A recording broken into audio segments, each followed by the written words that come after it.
we often think of our functioning as top down, like brain thinking first, and then the body is a little bit of an afterthought, right? That's how we typically think about how we respond to our world. But Mhm. the physiological reality, 80% of the communication goes from body to brain. 20% of the communication goes from brain to body. So there's Oh, way more information going from the body to our brain than there is from our brain to our body. welcome to Settling is Bullshit, a sweary podcast about claiming your joy. If you are an adult human craving healthier boundaries, a greater sense of purpose, or an increased capacity to feel at ease in your own skin, then you are in the right place, my friend. I'm your host, Kate Blauk, and I'm here to offer you practical tools and playful encouragement to help you step forward and be your most awesome self. My hope is that each episode will leave you feeling a bit more empowered to make brave choices and claim your joy. Hello. Before we dive into today's super juicy episode, I wanted to set the container a little bit because for the very first time, I am doing a 2-part series of episodes. Mostly because Marjorie and I got super geeked out about the nervous system and talked for a really, really long time, which can happen when you have two geeky, neurodivergent people talking about things they're super excited about. So here in part 1, we're going to be talking about the basic understanding of the nervous system and how it operates throughout the day, how our body gives our brains so much information that we don't even realize. And it offers just a really cool way of thinking about what's going on below our conscious levels of thinking and how all of that stuff that's going on in our subterranean brain space happens before we get to cognitive thought. And when we get activated, it actually kind of shuts off our capacity to access cognitive thought. So, oh my gosh, such a great episode. Applies to absolutely any and all humans who are listening, whether you identify as having trauma or not, whether you're neurospicy or not. Everyone has a body. If you're listening, you have a body, and this applies to you. So I hope you find it helpful. I found it super helpful. And I want to also signal that I am practicing letting go of perfection because we recorded this during the Mercury retrograde and the technology was being all fucked up. And so there are parts of the audio quality that are not to my standard, but perfect is the enemy of the good. And this is a good enough episode, and I want to get the information out there, and I don't want to drive myself insane. So I'm just pointing this out to all of us recovering perfectionists that it doesn't have to be perfect. It can still be awesome. And this is a great episode. It just sometimes sounds like I'm mumbling and words get a little cut off and fumbly because the technology was being dumb. And that's okay, because even the technology is imperfect. The world is imperfect, and we are doing our best, and it's good enough. And without further ado, I will cut into the actual episode, and I hope you thoroughly enjoy it. I know I did.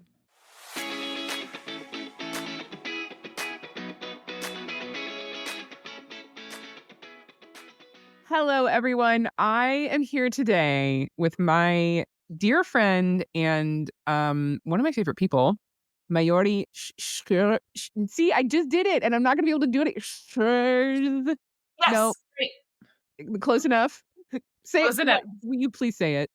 Schreurs. Okay. Marjorie, last name you just heard, Yeah. is a certified ADHD and microdosing coach. She is a neurodivergence coach, a psychedelic integration coach, a yoga instructor, and someone who is super duper awesome to talk to about neurodivergence and our nervous system. And we are going to have a really yummy conversation today about understanding and befriending our nervous systems so that we can all move through the world with a greater sense of ease and peace and joy. Yes, please. Oh, Yeah. awesome. I always say I'm a body first coach. You can do top down or bottom up, starting from the brain and working our way down, or even start at the body level and work your way up. That is the lens that I come through, because that has been my own journey, like, as a dancer for most of my life, and it was connecting with my body, and it was listening to my body's signals and working with that, that has always been my entry into healing work and growth work, personal growth work. It's not something I chose, it's just something that is. Yeah, and it's one of the many beautiful gifts that you bring to the world and to your coaching, is helping people get in touch with their fucking bodies, Yeah. and what Yeah, their it's bodies are trying to tell them that most of us aren't listening to. yeah. It's such a treasure trove of wisdom, and our bodies are so they're so loyal, like, they always show up whether we pay attention to them or not. Like, talk about loyalty, like, so in my yoga classes, I often end with, like, take a moment to, like, say thanks to your body for showing up for you again today, because we take it for granted a lot of the time, and Oh, 100%. Yeah, yeah, we do. anyway. We often think of our functioning as top down, like brain thinking first and then the body is a little bit of an afterthought, right? That's how we typically think about how we respond to our world. But Mhm. the physiological reality is that actually our body perceives our environment first. We perceive the world through neuroception primarily Okay. first. And And neuroception is our nerves? it's our nervous system perceiving the world through sensory input, Oh, okay. internal and external. So, the way that you hold your body, the feelings that you feel inside, the way that your physiology is responding to whatever information your nervous system is getting. Your nervous system is getting information through sight, sound, touch, taste, you know, all the 5 senses. I missed one, but, Yeah. Was uh, it touch, anyways, smell? Did we say so? Okay, yeah, touch, smell, sound, ears, eyes, nose, skin, mouth.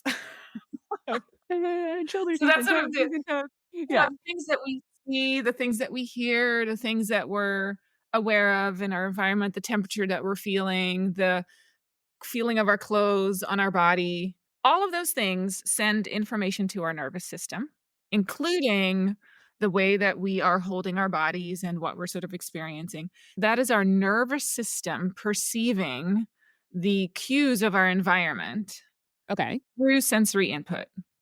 Okay. That happens all the time, whether we are aware of it or not, and it actually precedes any thinking, feeling, and aware, like, any kind of awareness, because the nervous system takes in that information continuously, runs it through, like, a data filter of, like, previous experience, and is like, "Is Mhm. there similarities? Is there not?" And if there is a fingerprint of sensory input that is similar to something that we've experienced before, it takes data from that and it makes a guess on how safe or not safe we are, or how alert or relaxed we need to be, or how on edge, like in sort of defense mode or protection mode, we need to be. So, this is where, like, trauma comes in, because if you've had Right. certain, smells or situations or sounds that remind you of a traumatic experience, your body takes in those cues and often will go, "Oh my gosh,"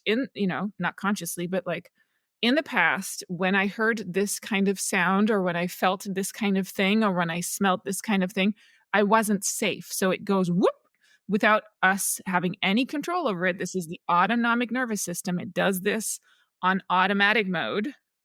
It will Right. raise our heart rate. It will secrete adrenaline. It will communicate from the body through the vagus nerve to the brain that we need to be more in our limbic system than we can be in our frontal lobes, because we need to be more on alert. So, nervous system activation regulates what parts of the brain are active. Okay. So much goodness there. I wanna slow us down just a little bit, because Yeah, I think, like, what I'm hearing in that is that there's so much going on pre-thinking, all the time. Yes, right? That our bodies are taking in all of this information from our environment all the time. totally without our being aware of it and without our thinking about it and without Yep. our brain getting to get involved, Yes. right? And so I'm just thinking, like, if we sort of I feel like set trauma on the shelf for a moment and just like normal ass Just nervous system. normal experience, yes. Yeah. There's like all of this stuff going on. And so I'm super curious about like how we start paying attention to the signals that it's sending us. Yeah. Well, I think the first step is to learn about what is the actual system that's at play, which is Okay. learning about polyvagal theory and the arousal ladder that we are constantly shifting between. It's kind of like the gearbox of a car with first, second, third, fourth, and fifth gear and reverse. And that on during the day, we are constantly shifting from one gear to another depending on what our life is asking of us. Mm, What are our day, what are the people around us that, we're constantly moving into more activation and then down into more calmer places when we have a little break and then it's like, "Oh my god, something happened. I gotta respond to this." Like, we shift into a higher gear to have more RPMs to be able to meet that demand of our life. The cool thing with the autonomic nervous system is that while it will react and respond of its own accord to deal with whatever, level of safety or threat it sort of is anticipating based on previous data and the current situation, we also can affect it manually. So the more we become aware of it, the more we can influence it. So we might not be able to stop it from getting activated, but we can consciously help it come back down into a lower gear, if right. you will. Okay. So autonomic nervous system. So what is so So, what's polyvagal? Where does that big yeah. word come in? What does that mean? Let's So get polyvagal down to it. theory is a theory that Stephen Porges developed 30 years ago or so about the way that our fight and flight system works. And he was looking at that going, there's other elements to it. We used to think that it functioned as a light switch. You either flip on the fight or flight system or you flip it off and you're in safety and rest and digest. Right. So Um, either you're like super triggered or you're fine. yeah. It's like it's either on or off. That's what we used to think of how it functioned. And then he started seeing these things and was like, I think there's more to it. There's more nuance to it. And so the understanding that we are currently working off of, the current polyvagal theory, is that we actually have several different zones. We have three different branches of that autonomic nervous system. We have the safety, rest, digest, connect, befriend, attend Mhm. green zone.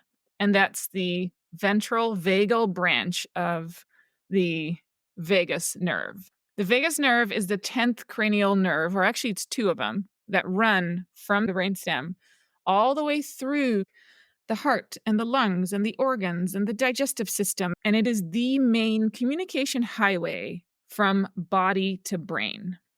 Okay. 80% of the communication goes from body to brain. 20% of the communication goes from brain to body. So there's Oh, way more information going from body to our brain than there is from our brain to our body. whoa. Yeah, mind blown, right?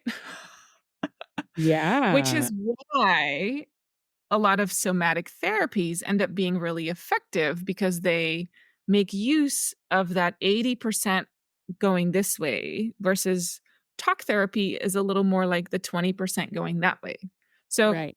they both are effective, they both have roles, they both are applicable in different situations, but physiologically, we have 80% going up to the brain and 20% going down towards the body. Yeah. And just for anyone else, I like the word somatic always hung me up a little bit. It just means Yep. body. It's just somatic is just same. So when we're talking about somatic, it's the fancy word for working with your body. Yep. And I love it. And noticing the body responses that we have, like physical sensations, feelings, um, sort of posture, all those different ways that our body talks to us or that we can experience our physical experience. Right. So this vagus nerve has three branches. The newest branch is the ventral vagal. We're going to call that the green zone. That's the safety, rest, digest, attend, befriend. And when we're solidly in this green zone, we have access to things like all of our, whole brain functioning. So all of our higher cognitive skills, that particular branch, because it's the newest, it's developed in conjunction with these higher brain regions that we have. So rational thinking, creativity, curiosity, calm and connected, Mm, connection, like people connection, okay. or even connection to ourselves. Those are all states of being that are accessible when we have enough of that green zone activated. Okay. Or And when you say newest, this is, like, evolutionarily, right? So, like yes, mm, something still like 200 million years or something, okay. Isn't like, "Oh, yeah, like, since the Industrial Revolution, we have No. cultivated this stuff." No, this we're talking in hundreds of millions of years here. And to bring it back to the kind of gear shift analogy, which I love, like, that's new to me, and I think that I don't know, that just feels yummy and helpful, is green zone, like, 1st and 2nd gear? Sort of when we're in kinda, like, chill, we're Yeah, doing good, like, everything's kosher. yeah, I would say 1st gear. Not a lot of pressure. It's where we have access to presence. When we are in a state of, like, feeling really present in the moment, that typically means you are in the green zone. You are not ruminating, you're not thinking about the future or the past, you tend to be less in that, like, comparison mind or, like, judging yourself or other people. All that kind of stuff tends to kind of be much more quiet. We tend to be in a more empowered place, Yeah. less in the self-critical place. Yeah. Ooh, that feels nice. Green zone is also like if we wanna go to sleep and have a healthy sleep routine, Mm, then being able to come down into green zone, mm, safety, nothing to be afraid of, that's what allows us to go to sleep. Imagine it like this, like, we have green zone, then we have yellow zone, which is like, "Ooh, okay, the dishes need to get done. I'm gonna go dancing. I need to get up off the couch and take care of paying this bill." Like, anything that right. requires some activation and some movement or mobilization is like the word we use in nervous system to speak a lot. Like we need to mobilize in order to meet the demands of our day. Okay. Yellow zone. So I talk about the sympathetic zone, which is sort of the middle block Mhm. in yellow and orange. Yellow means we are sympathetically mobilized. Okay. So this is the middle branch of the nervous system. Okay. So, a little bit older than that green zone, but not as old as the lizard brain. So Uh-huh. this middle sympathetic place is also connected to, like, our mammal instincts. Okay. It's our mobilization, but it's also the fight or flight. And so, we can be mobilized with threat or without threat. Mm. When we are mobilized without threat, we're in the yellow We're in zone. the yellow zone. So we're, like, having a good day. We're, like, Yeah, getting dishes done. We're thinking about a day ahead, maybe going for a run, yeah, feeling like my hands are doing jazz hands right now. So, yeah, like, yeah, yellow zone is like, I got some energy, yeah, no I'm doing tigers are shit. trying to eat me, but, Checking like things off the list. yeah. Yeah, yeah, yeah. In the get shit done mode, maybe Yeah, thinking about a little bit of future, a little bit of past, kinda going through the motions, but, like, yeah. not in a scary way. No, and it's often, a more solidly yellow zone might be a little more active, like joyfully, playfully active, could be playing soccer or dancing or sports, whereas maybe a work activation looks more like a combination of yellow and green, Okay. where you have some presence and calm, but you also have some energy that mobilizes you to get things done. So none of this is a hard line. It's all sort of shades of it's like an Right. ombre. Yeah, Like I was we're that's playing the word that was just coming up. I was like, "Oh, it's an ombre." Right? totally. There's a nice fading, a Yes. little, like, wavy, we're going in and out, Yeah. And yeah. and that literally can be like sort of from moment to moment, depending on what what the level of shifting is that your day requires or that your life in that moment requires. Okay. So it's pretty cool. It's like sort of like, gas pedal, brake pedal, you kind of smoothly shifting up and down and Yeah, but this is when we're just like, we're hanging out, we're going the speed limit. yeah. Now, when we get activated with threat, when there is some level of stress, there's Mhm, some level of perceived threat, and that could be you are walking in the woods and you think you're hearing a bear. That would be a solid, normal fight or flight response. Like you get into your body reacts before you are even aware of it. Your heart rate has already gone up. The adrenaline is being secreted. The blood flow gets pulled from your digestive system and prioritized into the big muscles so that you can either fight or flee, mhm. which is part of where stress muscle tension comes from. Like how stress can kind of make your muscles a little tight? I mean, if I think about it, yeah, like when my shoulders get a little, like, punchy, Little my neck hunchy or hurts. I mean, Yeah, it's basically your body getting ready to, like, bolt or defend. okay. So, well, It's like this is one of the things I'm talking about, like, those of us who haven't been, fabulously body-informed yoga instructors for decades, right, is like, what are the signs that, like, my shit is activated and I don't even yeah. really know it yet? So you might notice some heart palpitations. You might notice that you get a little snippy or a little irritated or a little anxious. Like, anxiety is one of the most commonly experienced by what, 80% of people these days? Anxiety Hey. is is one of the most common fight or flight states that we collectively experience. So, in this orange zone, the kinds of states of being that we tend to experience are like anger, frustration, judgment, self-criticism, anxiety, things like fawn, like so fighting, flighting, and pleasing and appeasing. So becoming really nice and agreeable or becoming a really good like deflector or problem solver or like Right. peacekeeper.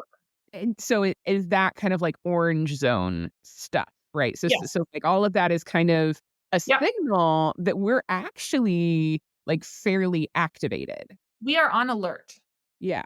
Or Okay. in alarm. Like, alert, alarm is sort of like, alert can be a little bit more like, there's a little bit of, like, caution, but we're not, like, really turned on yet, whereas alarm is more, like, solidly orange. Alert is more on the yellow-orange ombre Yeah. spectrum, whereas alarm is, like, orange zone. Like, you are activated, Yeah. and So most of the time we're not even consciously aware because the very nature of the way that our thinking changes when we're in that state is that we start to think very black and white. We mm, think we are always right. mhm. Uh, or it's very hard to sort of be open to other people's opinions. We can become a little more like combative or Okay. even activism can live in that place sometimes where you're like Yeah. taking a stand for something because you believe in it so much, but it can still come from that place that is actually pretty threat activated. Right, yeah, like, what I'm hearing in that is just like, oh, like, some of those kind of behaviors or thinking patterns that a lot like, so many of us can get kind of Yeah. feel like we're getting stuck in, and then the self-criticism, at least for me, can come in of like, "Why am I Yeah. being like this?" And what Yeah. I'm hearing is that a lot of it's, like, precognitive. It's that, like, my body, for all sorts of various whatever reasons, is in the "there is a threat present" mode, Yes. and that then impacts my thinking, and it's Yes. really fucking hard to get out of that. It impacts brain function in this way.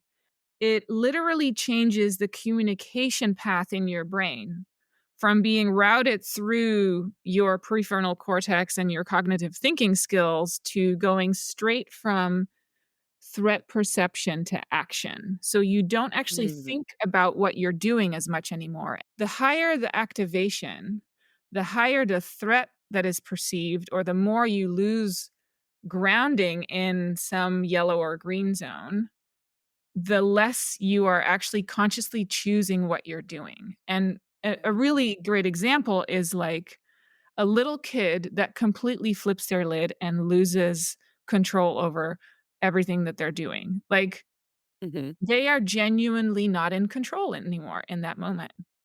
Right. I've had that as an adult where I've gotten so angry that I'm not in control of what's coming out of my mouth anymore. It's coming out before I am able to curb it.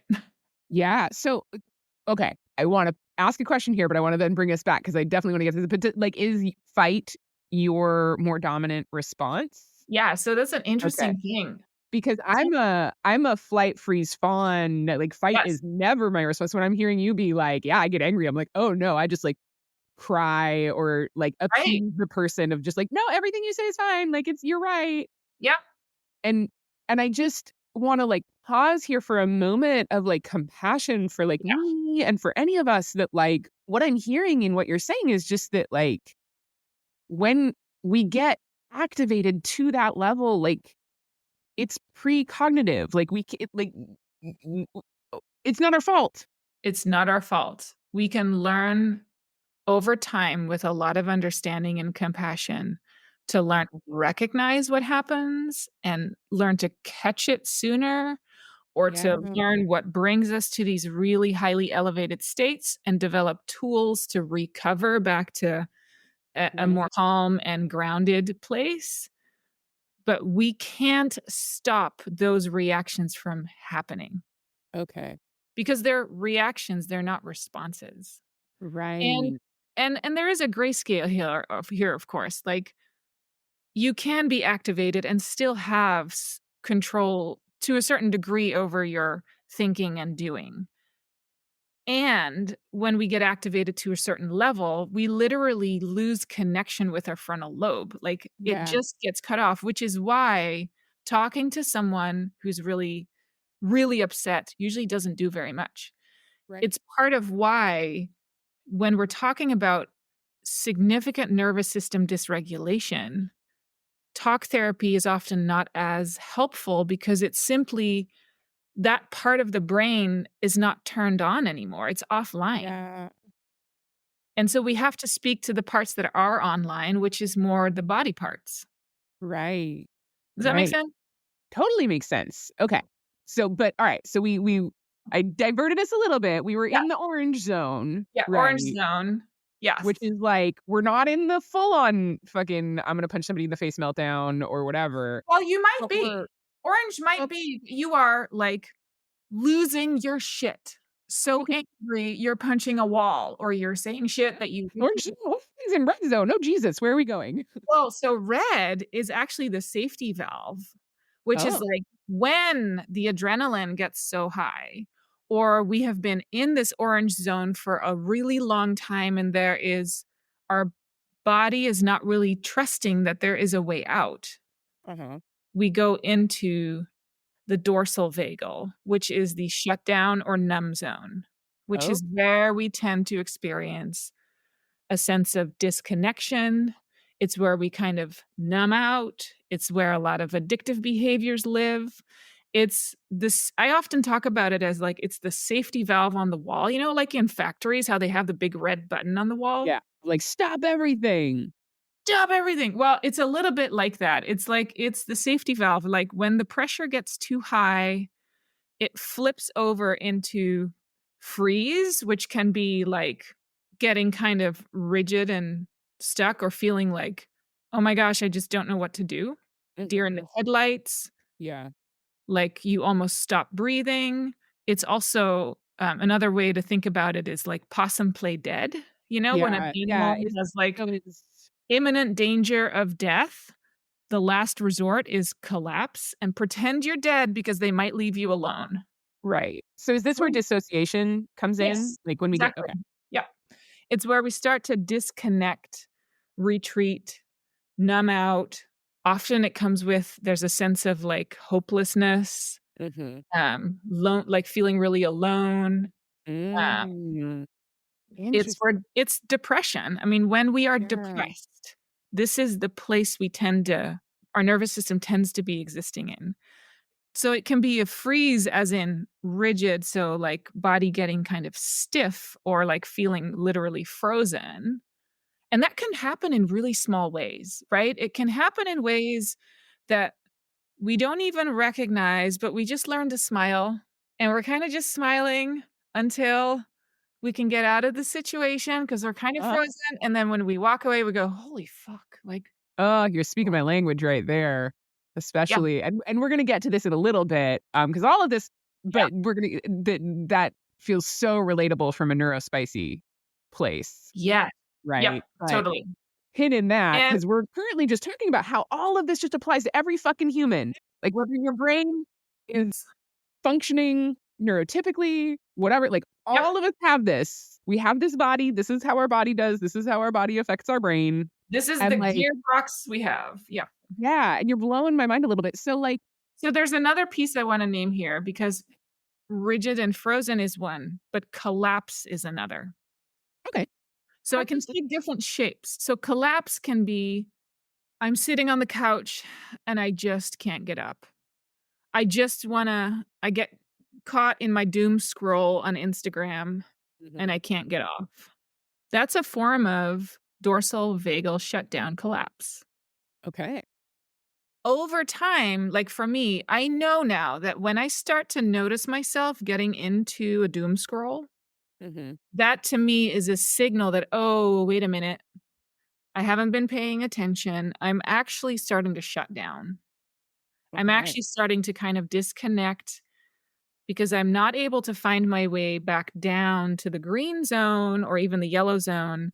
So my body is just going like I have no energy left and all I can do is just tune out. Right. Yeah. And that looks for a lot of people like social media scrolling, or it looks like, lots of TV watching, or it looks like smoking pot or drinking alcohol or doing other kinds like lots of our Video games. video games, excellent, yes. Yeah, and Um, where my brain actually went was swiping on fucking Bumble and Tinder obsessively, and then, like, they have made that into a video game, so also yep, that, right? It's all of this sort of, like, yes, totally distracting and not necessarily actually soothing behaviors. no. It is not soothing to And fucking think sleep. of it as this, like, this red zone is a place where we are very under-resourced, and where we also tend to be able to oftentimes we can see what it is that maybe we would like to be doing, Mhm. but we just simply we're not able to actually make it into action. We are not able to mobilize to actually Right. move into those things, and so Right, because we have to actually go back down the ladder to be able to mobilize, right? exactly. And so what happens a lot actually in today's society, what I see with my clients, like almost every single person, is that we get I call it the orange red zone ping pong Mm. or functional freeze, which is we bounce between being in this like exhausted, kind of numb or like drained or frozen kind of place of like, oh man, I'm just so wiped out. Or I can't get into action, or I just all I have energy for is just to like scroll my Bumble right now. To like, okay, I gotta I gotta go to work because if I don't work, I don't have income. So we get mobilized with some threat. Like there's Mm. pressure and threat activation, which often looks like anxiety. Like, our two most common afflictions these days are depression and anxiety. Yeah. Here's the mechanism that we're talking about that actually governs all of that. And here's sort of a way of looking at that. Dorsal shutdown collapse is like depression, depressed. We don't have the energy to. But Mhm. then we're like, "Oh shit, I don't wanna get kicked out of my house. I don't wanna become homeless. I need to have food to eat. I gotta take care of my family." Whatever it might be, it might not be that. It might be like, "Oh, what will people think of me if I don't work?" Right. Or Ooh, it my might be body just was like, "Yep." or it might Feel be that that one. yeah, it might be that you have some inner protectors that are like, "Get up, you lazy one. Like, what are you doing sitting here? Like, come on." Like, some really harsh inner voices that Yeah. are part of that survival pattern that sort of motivate you back into action to actually get started, like, do your job and get motivated to some degree because you're, beating yourself up enough to like get motivated. But then as soon as you can take the pressure off and you're done with what needs to get done, you plop back into that dorsal shutdown. You're like, Okay. oh, on the couch, like, oh my God, okay. Just Right. everybody leave me alone, please. I don't want to see anybody. I don't want to do anything. So what I'm hearing in that is that, like, that's not the healthiest approach, right? Like, No. bringing in the inner critic or bringing in the, like, fear and the anxiety and the deadline, isn't actually Well, it's effective, but it is not sustainable. yeah, like, this is very relatable to me as someone who Yeah, didn't I'm, late diagnosed yeah, ADHD, used to, like, thrive on the deadline, on the, like, yeah, "Oh," and so what you're describing is very relatable to a lot of my lived experience of yeah, just, like, going, fueling myself on this sort of, like, anxiety and pressure because it was very effective, I could get things done, yeah. then I would, like, collapse. Exactly. Exhausted. Right, Burnout is also falls in that, like, dorsal vagal shutdown collapse place. right, Depression and burnout are right. that is all the red zone. Okay, And what happens for a lot of people, but the more neurodivergent we are, the more common this tends to be because our nervous systems tend to be less flexible. They shift less flexibly between states and they often rev up quickly, but they struggle to slow back down. Or okay, they so rev into activation and like orange zone, but they often struggle to come back down to yellow and green, right. which So means people can get stuck in orange and red and just kind of ping pong between the two and feel like I know I want something different, but I don't know how to change it because I can't make myself do it by just thinking it because that part of our body doesn't speak thinking language. It speaks sensory mm, input language. that part of our body speaks sensory input language. Yeah. Yeah. Yeah, I feel so seen.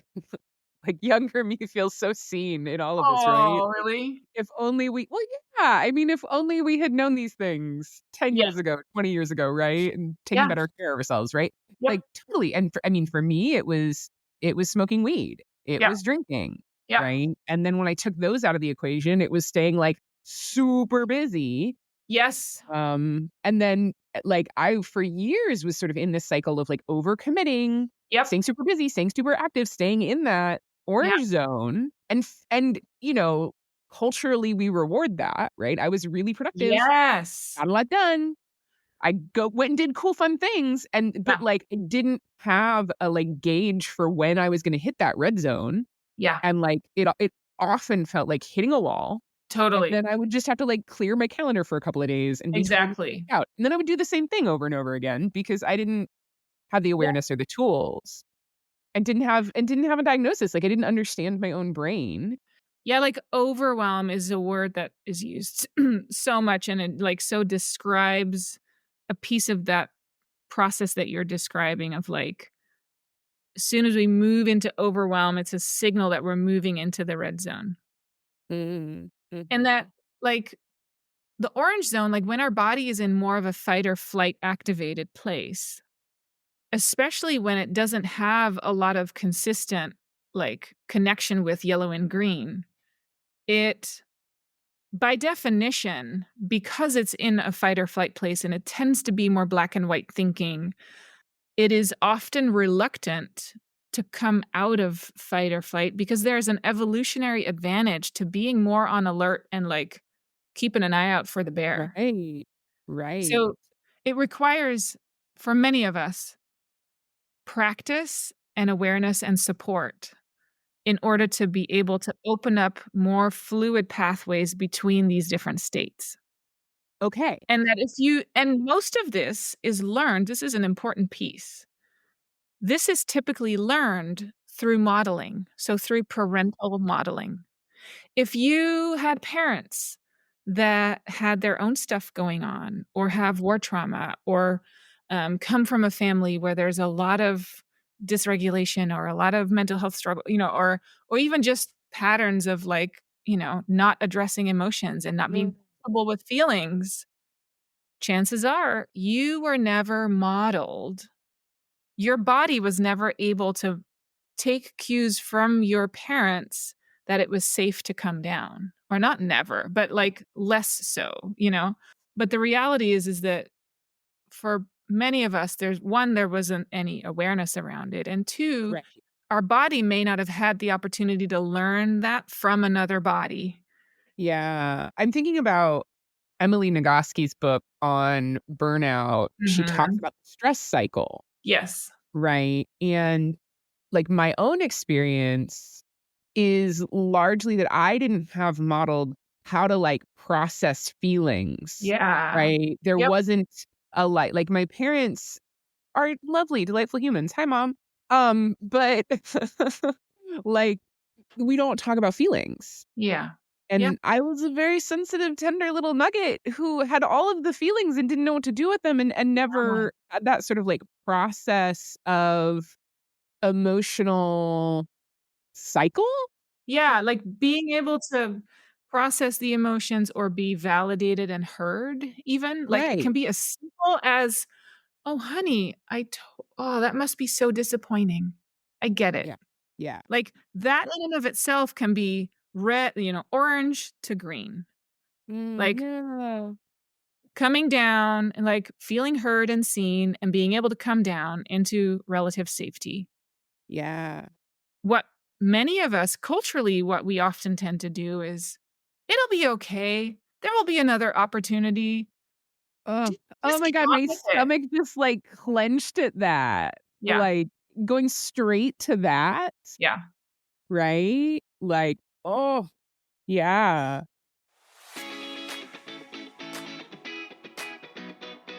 And here's where I totally abruptly and awkwardly cut this conversation off. A little bit of a cliffhanger. You're going to have to wait till next week to get the rest of this juiciness. I'm interrupting here partly because we pivoted the conversation into a discussion of trauma and how that relates to everything that we've been talking about. And I also wanted to just expand out a little bit that very last comment around the ways in which empathy essentially helps us to downregulate. That when we jump straight into, oh, it's going to be fine, you're going to do great, here's all of the cheerleady things that rah rah sis boom ba you want to hear, or we think the other person wants to hear. And I 100% have been guilty of this.